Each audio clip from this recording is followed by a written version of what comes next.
അത് പാർട്ടി ഇത്രയും കാര്യങ്ങൾ വിശദീകരിക്കണം എന്നാണ് താങ്കൾ ആവശ്യപ്പെടുന്നതെങ്കിൽ ഒരു പാർട്ടിയും ഇപ്പൊ പറഞ്ഞ ചാത്തുണ്ണി മാസ്റ്ററുടെ കാര്യത്തിലടക്കം പിന്നെ എന്തായിരുന്നു അന്നത്തെ നടപടി എന്നുള്ളത് ഇപ്പോഴും ലിജേഷ് എന്ന് പറയാമെങ്കിൽ പറയും.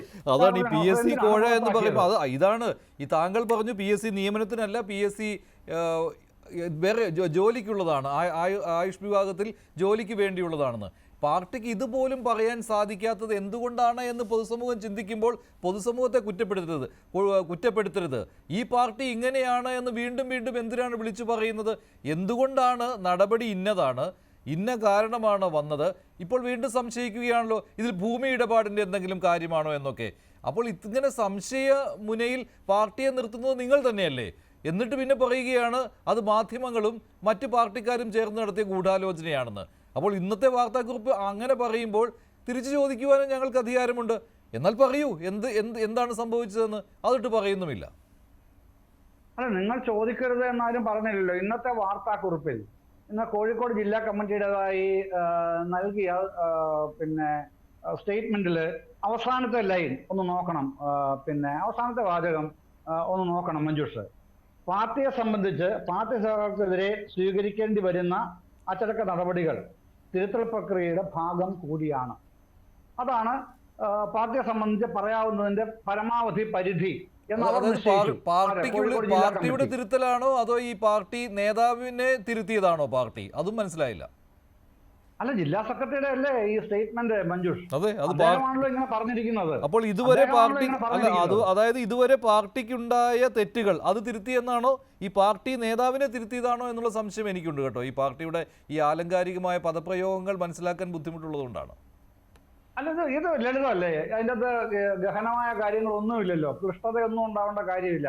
കാരണം അത് തിരുത്തൽ പ്രക്രിയയുടെ കൂടി ഭാഗമാണ് എന്നാണ് ജില്ലാ സെക്രട്ടറി മോഹൻ മാസ്റ്റർ പറയുന്നത്. അദ്ദേഹത്തിന്റെ പേരും ഒപ്പമുള്ള സ്റ്റേറ്റ്മെന്റ് ആണല്ലോ അത്.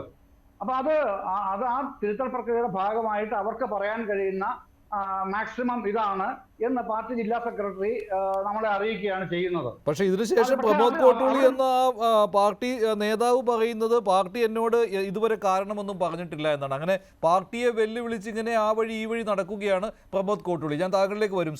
ശ്രീജിത്ത് പണിക്കർ, ഈ വാർത്താക്കുറിപ്പ് വായിച്ചു നോക്കിയിട്ട് താങ്കൾക്ക് എന്താണ് മനസ്സിലായത്? അല്ല, എനിക്കതിൽ മനസ്സിലായത് അവസാനം ശ്രീ ജയചന്ദ്രൻ പറഞ്ഞിരിക്കുന്ന ഒരു ഭാഗമാണ്. അതായത് ഈ തിരുത്തൽ പ്രക്രിയയുടെ ഭാഗം കൂടിയാണ് എന്ന് പറയുന്നു. ഈ തിരുത്തൽ എന്ന് പറയുന്നത് എപ്പോഴാണെന്നറിയോ? CPM-നെ സംബന്ധിച്ചിടത്തോളം തിരുത്തൽ എന്ന് പറയുന്നത് അവർ ഏതെങ്കിലും രീതിയിലുള്ള ഒരു നടപടി സ്വീകരിച്ചു വരുന്നു, ആ നടപടി തെറ്റാണ് എന്നുള്ള ബോധ്യമുണ്ടാകുന്ന സമയത്താണ് അവർ തിരുത്തൽ കൊണ്ടുവരുന്നത്. അതല്ലായിരുന്നുവെങ്കിൽ ഇപ്പോൾ നടാടെയാണ് പ്രമോദ് കോട്ടൂളിക്കെതിരായിട്ടുള്ള ആരോപണങ്ങളൊക്കെ തന്നെ പാർട്ടി കേൾക്കുന്നത് എങ്കിൽ പാർട്ടി അതിന് നടപടിയെടുക്കുക എന്നാണ് പറയുന്നത്. ഒരു വിഷയമുണ്ടാകുന്നു, അതുമായി ബന്ധപ്പെട്ട പരാതി പാർട്ടിയുടെ ശ്രദ്ധയിൽപ്പെടുന്നു, അതോടുകൂടി പാർട്ടി ആ വിഷയത്തിൽ നടപടിയെടുത്ത് ഈ ആളിനെ പുറത്താക്കുന്നു.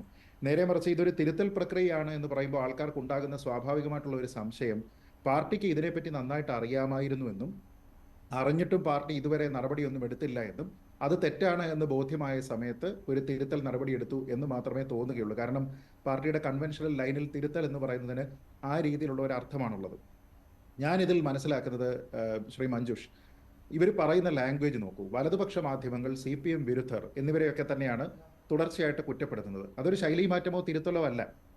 കാരണം പാർട്ടി ഏതൊക്കെ സമയത്ത് പ്രതിസന്ധിയിലായിട്ടുണ്ടോ ആ സമയത്തെല്ലാം തന്നെ അതെല്ലാം വലതുപക്ഷ മാധ്യമങ്ങളുടെയോ അല്ലെങ്കിൽ ഇവിടെയുള്ള CPM ഇതര കക്ഷികളുടെയോ അല്ലെങ്കിൽ LDF ഇതര കക്ഷികളുടെയോ സൃഷ്ടിയാണ് എന്ന രീതിയിലത്തേക്ക് പറയാനാണ് എല്ലായ്പ്പോഴും പാർട്ടി ശ്രമിച്ചിട്ടുള്ളത്. അത് പാർട്ടിയുടെ ജില്ലാ ഘടകമാണെങ്കിലും അതിന് മുകളിലേക്കാണെങ്കിലും എല്ലായ്പ്പോഴും അങ്ങനെ തന്നെയാണ് ശ്രമിച്ചിട്ടുള്ളത്.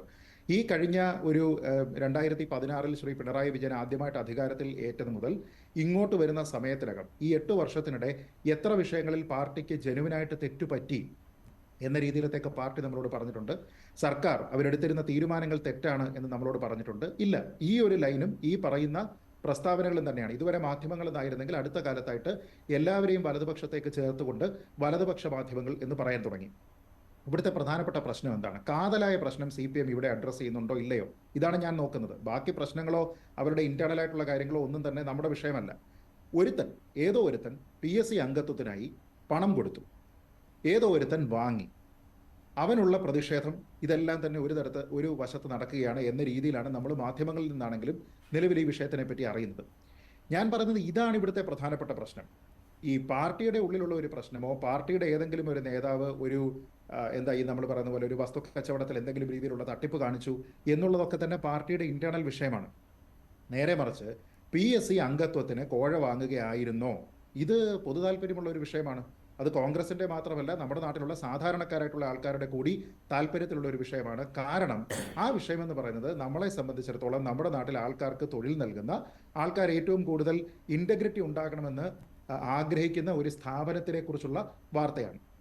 അപ്പോൾ അതൊരു തൊഴിലിന് വേണ്ടിയിട്ടാണെങ്കിലും അല്ലെങ്കിൽ അതിലൊരു അംഗത്വത്തിന് വേണ്ടിയിട്ടാണെങ്കിലും ആരെങ്കിലും ഇങ്ങനെ കോഴ ചോദിച്ചോ, കോഴ കൊടുത്തോ, കോഴ കൊടുക്കാനുള്ള സാധ്യത എന്തായിരുന്നു, സാഹചര്യം എന്തായിരുന്നു, സാധാരണ ഒരു ജില്ലാ നേതാവിന് ആരെങ്കിലും 20 ലക്ഷം രൂപ കൊടുക്കാൻ തയ്യാറാകുമോ, അപ്പോൾ ഇയാൾക്ക് മറ്റുള്ള ആൾക്കാരുമായിട്ടുള്ള ബന്ധം ഏതെങ്കിലും രീതിയിൽ അയാൾ ബോധ്യപ്പെടുത്തിയിട്ടുണ്ടോ, തുടങ്ങിയ കാര്യങ്ങളെല്ലാം തന്നെ പൊതുസമൂഹത്തിന്റെ താല്പര്യമാണ്. അപ്പോൾ അങ്ങനെ വസ്തുക്കച്ചവടം എന്നുള്ളതല്ല, നേരെ മറിച്ച് ഉയർന്നിരിക്കുന്ന ആരോപണം, റിപ്പോർട്ട് ചെയ്യപ്പെട്ടിരിക്കുന്ന ആരോപണം എന്താണ് എന്നതിനെപ്പറ്റി ഒരു പൊതു താല്പര്യം അവിടെ നിലനിൽക്കുന്ന സമയത്ത് ആ കാര്യത്തിനെ കുറിച്ച് പാർട്ടിക്ക് ഒന്നും പറയാനില്ല. അത് ശ്രീ P. മോഹനൻ കഴിഞ്ഞ ദിവസം ഈ പ്രമോദിനെതിരെ നടപടിയെടുത്തിരിക്കുന്ന സമയത്ത് അതിനെപ്പറ്റി പറയുന്നില്ല. പ്രസിദ്ധീകരണത്തിന് എന്ന് പറഞ്ഞുകൊണ്ട് ഒരു മുഴുവൻ പേജ് പ്രസ്താവന എഴുതി കൊടുക്കുന്ന സമയത്ത് അതിലത് പറയുന്നില്ല. അപ്പോൾ പത്രക്കുറിപ്പാണെങ്കിലും പ്രസ്താവനയാണെങ്കിലും എല്ലാം തന്നെ മാധ്യമങ്ങളോടും മറ്റുള്ള ആൾക്കാരോടുമുള്ള വെല്ലുവിളിയാണ്. ഇതിലെ ഭാഷ തന്നെ ആലോചിച്ച് നോക്കൂ. നമ്മൾ ചെറുത്ത് പരാജയപ്പെടുത്തും, അങ്ങനെയാണ് ഇങ്ങനെയാണ് എന്നൊക്കെ പറഞ്ഞിട്ടാണ്. ഇതിന്റെ ഈ 3ാമത്തെ പാരഗ്രാഫിലേക്ക് വരുന്ന സമയത്ത് ഈ പ്രസ്താവന എന്തിനാണ് ഇറക്കിയത് എന്നതിനെപ്പറ്റി നമുക്ക് കൂടുതലായിട്ടുള്ള ക്ലാരിറ്റി ഉണ്ട്. ശ്രീ എളമരം കരീം, ശ്രീ മുഹമ്മദ് റിയാസ് എന്നുള്ള ആൾക്കാരോടുള്ള ലോയൽറ്റി ആ കുറിപ്പിൽ മുഴച്ചു നിൽക്കുന്നത് ഈ 3ാമത്തെ പാരഗ്രാഫിലാണ്. അദ്ദേഹത്തിന്റെ കോലം കത്തിക്കുന്നു എന്ന് പറയുന്നതൊക്കെ തന്നെ വളരെ ഗുരുതരമായിട്ടുള്ള പ്രശ്നങ്ങളാണ്. അതിന്റെ പിന്നിലുള്ള ദുഷ്ടലാക്ക് ജനങ്ങൾ തിരിച്ചറിയും എന്നൊക്കെയാണ് പറയുന്നത്. അപ്പോൾ ഇനി മുതൽ കേരളത്തിലെ മാധ്യമങ്ങളെല്ലാം തന്നെ CPM ഓഫീസുകളിൽ ചോദിച്ചിട്ട് മാത്രം വാർത്തകൾ റിപ്പോർട്ട് ചെയ്യണം എന്നാണോ ഇവർ ഉദ്ദേശിക്കുന്നത്? വലതുപക്ഷ മാധ്യമങ്ങൾ എന്ന് പറയുമ്പോൾ നമ്മുടെ നാട്ടിൽ ഒരുപക്ഷെ എനിക്ക് തോന്നുന്നു മേബി കൈരളി അല്ലെങ്കിൽ ദേശാഭിമാനിയൊക്കെ ഇത് റിപ്പോർട്ട് ചെയ്തിട്ടുണ്ടോ, ജനയുഗം റിപ്പോർട്ട് ചെയ്തിട്ടുണ്ടോ എനിക്കറിയില്ല. മറ്റുള്ള ഞാൻ കാണുന്ന അല്ലെങ്കിൽ സാമാന്യ അർത്ഥത്തിൽ നമ്മുടെ നാട്ടിലുള്ള മലയാളികൾ വായിക്കുന്ന എല്ലാ പത്രമാധ്യമങ്ങളിലും ആൾക്കാർ കാണുന്ന എല്ലാ ടെലിവിഷൻ മാധ്യമങ്ങളിലും എല്ലാം തന്നെ ഈ വിഷയം ചർച്ച ചെയ്യപ്പെടുന്നുണ്ട്. അപ്പോൾ അതിനെ എല്ലാവരും നിങ്ങൾ വലതുപക്ഷത്തേക്ക് മാറ്റിയോ എന്ന് എനിക്കറിയില്ല. ഇവിടുത്തെ ഏറ്റവും പ്രധാനപ്പെട്ട കാര്യം CPM-ൽ നിന്നെങ്കിലും ആൾക്കാർ അറിയാനായിട്ട് പ്രതീക്ഷിക്കുന്നത് എന്ത് തെറ്റാണ് ഈ പുറത്താക്കപ്പെട്ട സഖാവ് പ്രമോദ് കോട്ടൂളി ചെയ്തിരിക്കുന്നത് എന്നുള്ളതാണ്. അതിനെപ്പറ്റി പറയുന്നില്ല. പാർട്ടിയിൽ നിന്ന് ആദ്യത്തെ മാത്രയിൽ അദ്ദേഹം പുറത്താക്കപ്പെടാനായിട്ടുള്ള പ്രാഥമിക അംഗത്വത്തിൽ നിന്ന് പുറത്താക്കപ്പെടാൻ മതിയായ രീതിയിലുള്ള ഗൗരവ സ്വഭാവം അദ്ദേഹത്തിന്റെ മേലുള്ള കുറ്റത്തിന് എങ്ങനെ ഉണ്ടായി എന്നതിനെപ്പറ്റി പാർട്ടി പറയുന്നില്ല. പകരം മാധ്യമങ്ങളുടെ നെഞ്ചത്ത് കയറുക എന്ന് പറയുന്നത് താരതമ്യേന എളുപ്പമായതുകൊണ്ട് അതിനു വേണ്ടിയിട്ട് പോകുന്നു. അതിനു വേണ്ടിയിട്ട് പതിവ് CPM ധാർഷ്ട്യം യാതൊരു വിധത്തിലുള്ള തിരുത്തലോ ശൈലീമാറ്റവും ഇല്ലാതെ അവരുപയോഗിക്കുന്നുണ്ട്. അതിന് ശ്രീ ജയചന്ദ്രൻ പറഞ്ഞ ന്യായീകരണം എന്ന് പറയുന്നത് പാർട്ടി ഇങ്ങനെയാണെന്നാണ്. മുൻപ് നടപടി എടുക്കുമ്പോഴും ഇത്തരം കാര്യങ്ങളെ പാർട്ടി പറയാവുള്ളൂ, അത് വിട്ട് അതിൻ്റെ വിശദാംശങ്ങളിലേക്ക് പോകാറില്ല എന്ന്.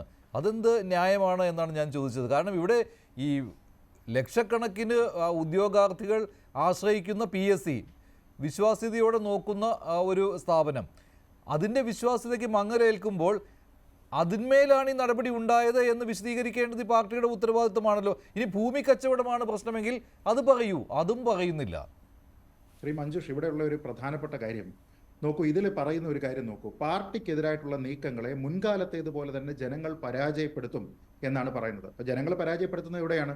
മുൻകാലത്തേതുപോലെയുള്ള ആരോപണങ്ങൾ ഉണ്ടാകുന്ന സമയത്ത് തെരഞ്ഞെടുപ്പിൽ ജനങ്ങൾ അതെല്ലാം പരാജയപ്പെടുത്തുമെന്നായിരിക്കും. കാരണം CPM-ന്റെ വക്താക്കൾ എല്ലാവരും തന്നെ പിന്നീട് പഴയ കാലത്തുണ്ടായിരുന്ന ഒരു ആരോപണത്തിനെ പറ്റി പറയുന്ന സമയത്ത് നമ്മളോട് പറയുന്നത് നോക്കൂ, ഞങ്ങൾക്ക് 99 സീറ്റ് കിട്ടി, ജനങ്ങൾ ഇതെല്ലാം തള്ളിക്കളഞ്ഞു എന്നാണ്.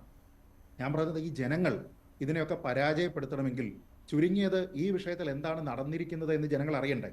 അപ്പോൾ ഇത് വസ്തുക്കച്ചവടമായിരുന്നോ, അത് PSC അംഗത്വവുമായിട്ട് ബന്ധപ്പെട്ട കോഴയായിരുന്നോ, ഇനി ഏതെങ്കിലും ആരോഗ്യ വകുപ്പിലോ മറ്റോ ഉള്ള ജോലിയുമായി ബന്ധപ്പെട്ട കോഴയായിരുന്നോ? ഈ കാര്യത്തിനെ പറ്റി നിങ്ങൾ പറയാതെ ജനങ്ങൾ എന്ത് ചെയ്യും? കവടി നിരത്തിയതിനു ശേഷം ജനങ്ങൾ ഇങ്ങനെ കരുതണോ?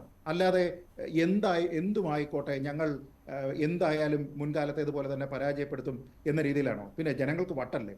വേറെ പണിയൊന്നുമില്ലല്ലോ. എല്ലാ കാര്യത്തിനും യാതൊരു വിധത്തിലുള്ള വിശദീകരണവും പാർട്ടിയുടെ ഭാഗത്ത് നിന്നില്ലെങ്കിലും പോയിട്ട് അങ്ങ് പരാജയപ്പെടുത്താൻ. ശരി, ശ്രീ M. ജയചന്ദ്രൻ, ഇതിൽ ഈ പ്രമോദ് കോട്ടൂളിയെ ഞങ്ങൾ ആരും വിശ്വസിക്കുന്നില്ല. പ്രമോദ് കോട്ടൂളിക്കെതിരെ നടപടി എടുത്തോളൂ. കാരണം എന്താണെന്ന് വെച്ചാൽ അവിടെ ഒരു ഇടപാട് നടന്നിട്ടുണ്ട്, അതിൽ പ്രമോദ് കോട്ടൂളി ഉണ്ട്. ഈ നടപടി നേരിട്ടയാൾ സ്വാഭാവികമായിട്ടും പ്രതിരോധവുമായി വരും. പക്ഷേ പാർട്ടിയിൽ അത് വളരെ അപൂർവമായിട്ടേ സംഭവിച്ചിട്ടുള്ളൂ. അങ്ങനെ സംഭവിച്ച ചരിത്രങ്ങളും ഉണ്ടായിട്ടുണ്ട്. ഇത് ആ നിമിഷം തന്നെ പ്രമോദ് കോട്ടൂളി പ്രതിഷേധവുമായി വരുന്നു, പാർട്ടിയെ പ്രതിരോധത്തിലാക്കുന്നു. അതുകൊണ്ടാണല്ലോ ഇങ്ങനെയൊരു വാർത്താക്കുറിപ്പ് ഇറക്കേണ്ടി വന്നത്.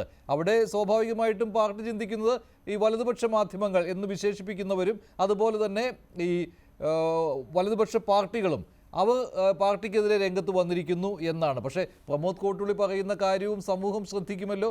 അപ്പോൾ അതിനുള്ള മറുപടി അതേ രീതിയിൽ നൽകേണ്ടത് പാർട്ടിയാണ്. അതിനാണ് എളുപ്പവഴി എന്ന് പറയുന്നത്. എന്തിനായിരുന്നു ഈ നടപടി? എന്താണ് ഇയാൾ ചെയ്ത കുറ്റം? അത് വിശദീകരിച്ചു കഴിഞ്ഞാൽ പാർട്ടിയെ വിശ്വസിക്കുകയുള്ളൂ. അത് പറയുന്നില്ല എന്ന് പറയുമ്പോൾ ഒളിച്ചു വെക്കുക എന്നുള്ളതാണ് അതിന് പിന്നിലെ അജണ്ട. മഞ്ജുഷ്, ഇതിൽ ഒരു കാര്യം നോക്കൂ. ഇതിൻ്റെ ഈ രണ്ടാമത്തെ പാരഗ്രാഫ് നോക്കൂ. നുണപ്രചരണത്തിലൂടെ ജനങ്ങളെ തെറ്റിദ്ധരിപ്പിക്കാനും പാർട്ടിയിൽ കുഴപ്പമാണെന്ന് വരുത്തി തീർക്കാനുമുള്ള ശ്രമമാണ് മാധ്യമങ്ങളും പാർട്ടി ശത്രുക്കളും നടത്തുന്നത് എന്നാണ് പറയുന്നത്.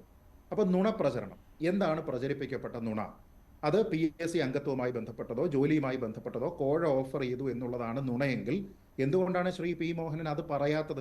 ശരി, ശ്രീ എം ജയചന്ദ്രൻ മറുപടി. ശ്രീ എം ജയചന്ദ്രൻ മറുപടി. താങ്കൾ അത്രയെങ്കിലും പറഞ്ഞു ശ്രീ എം ജയചന്ദ്രൻ. താങ്കൾ അത്രയെങ്കിലും പറഞ്ഞു ശ്രീ എം ജയചന്ദ്രൻ. പക്ഷേ അത് പാർട്ടിയിൽ നിന്ന് കേൾക്കണം. എന്നാലല്ലേ അതിന് കൂടുതൽ ആധികാരികത വരികയുള്ളൂ. ജനങ്ങളെ തെറ്റിദ്ധരിപ്പിക്കാൻ മാധ്യമങ്ങൾ ശ്രമിക്കുന്നു എന്ന് പറയുമ്പോൾ ശരിയായി ധരിപ്പിക്കാൻ CPM ശ്രമിച്ചാൽ ഈ പ്രശ്നം. ശരി, ശ്രീ എം ജയചന്ദ്രൻ, അത്രയേ ഉള്ളൂ. ന്യായമായ ചോദ്യമാണല്ലോ ശ്രീ എം ജയചന്ദ്രൻ. അല്ല, ഇതിൻ്റെ അകത്ത് CPM-ന് പറയാനുള്ള കാര്യങ്ങൾ ഇപ്പോ ശ്രീജിത് പണിക്കർ പറഞ്ഞതുപോലെ അവസാന വാചകത്തിലെ ഒരു കാര്യം മാത്രം അടർത്തി മാറ്റി പറയേണ്ടതില്ലല്ലോ. പാർട്ടിയെ സംബന്ധിച്ച് പാർട്ടിക്കെതിരെ സ്വീകരിക്കേണ്ടി വരുന്ന അച്ചടക്ക നടപടി എന്ന് തന്നെയാണ് ആ ലാസ്റ്റ് സെന്റൻസിൽ പറഞ്ഞേക്കുന്നത്. അത് തിരുത്തൽ പ്രക്രിയയുടെ ഭാഗം കൂടിയാണ്. പാർട്ടി സഹാക്കൾക്കെതിരെ സ്വീകരിക്കേണ്ടി വരുന്ന അച്ചടക്ക നടപടിയാണ് തിരുത്തൽ പ്രക്രിയയുടെ ഭാഗം എന്ന് പറയുന്നത്. അപ്പോൾ താങ്കൾ ചോദിക്കുന്നത്, ശ്രീജിത്ത് ചോദിക്കുന്നത്, പിന്നെ എന്തുകൊണ്ടാണ് വ്യാജ പ്രചരണം അല്ലെങ്കിൽ കുപ്രചരണം അല്ലെങ്കിൽ തെറ്റായ പ്രചരണം എന്താണ്? അതാണെങ്കിൽ ആ പ്രചരണം വ്യാജമാണെങ്കിൽ തെറ്റാണെങ്കിൽ എന്തുകൊണ്ട് ഇത് പറഞ്ഞുകൂടാ? എന്തായിരുന്നു പ്രചരണം എന്നുള്ളത്? അത് ആ പാർട്ടിയുടെ പിന്നെ ആഭ്യന്തര കാര്യമായിട്ട് മാത്രമേ ഞാൻ കാണുന്നുള്ളൂ. കാരണം അത് കേഡർ പാർട്ടി എന്നുള്ള നിലയിലാണ് അറിയപ്പെടുന്നതും പ്രവർത്തിക്കുന്നതും സംഘടന കെട്ടിപ്പടുക്കുന്നതും ഒക്കെ അങ്ങനെയാണ്. അവർക്ക് അവരുടേതായ നിയതമായ ചട്ടക്കൂടുകളുണ്ട്.